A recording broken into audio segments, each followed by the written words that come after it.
And joining me now, Officer Daniel Hodges, who defended the Capitol on January 6th and who has been campaigning for Kamala Harris. Thank you for being here. Officer, what is it like for you knowing that Steve Bannon is free and can help the election denialism cause, not just in this final week before the election, but also potentially in the weeks after?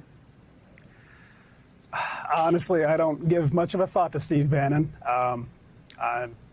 He's out of prison now. I guess he served his time, and I wish him all the luck he deserves in his upcoming criminal trial. You were punched, kicked, pushed, beaten, hit with your own riot baton in the head, if I'm recalling. You said someone tried to gouge out one of your eyes. I wonder on a personal level tonight what it will be like for you to be at Harris's speech on the ellipse when she's trying to make the case, we believe, that Donald Trump should not be given a second term for all of the reasons that she's talked about before, but pointedly what happened to you and others on January 6th and what it did to democracy.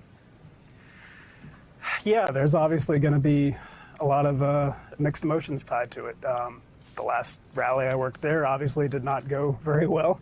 But at the same time, I don't think Harris is going to send an armed mob to the Capitol and tell them to fight. I think, however, like most Americans, I just have a lot of anxiety about the election and really would like to know what happens next. A lot of people have a lot of anxiety. There has even been polling on that. The stress levels of Americans, I think, given what happened in 2020, is very, very high. And Steve Bannon told his followers on his podcast today to prepare if, quote, the Pelosi apparatus wins. And I want to play exactly what he said. If you're not prepared to go to a federal prison, then you got to ask yourself, are you prepared to defend your country and drive this the MAGA philosophy and the MAGA movement forward? What do you see as someone who has lived it as the potential level of danger after the election? Yeah, there's always a potential for danger after any election in D.C., especially in recent years. However, I'm honestly, personally not too worried about another January 6th scenario playing out. I'm grateful to our federal partners for continuing to make arrests in the case of January 6th. I think that's been a great detriment to, a deterrent rather, to people who fantasize about that sort of scenario happening again. I'm more worried about what happens in the states and at the ballot boxes locally, and I hope that the appropriate authorities are giving that the attention it deserves. And let me ask you what message you hope Kamala Harris shares with the country tonight. What would you like to hear?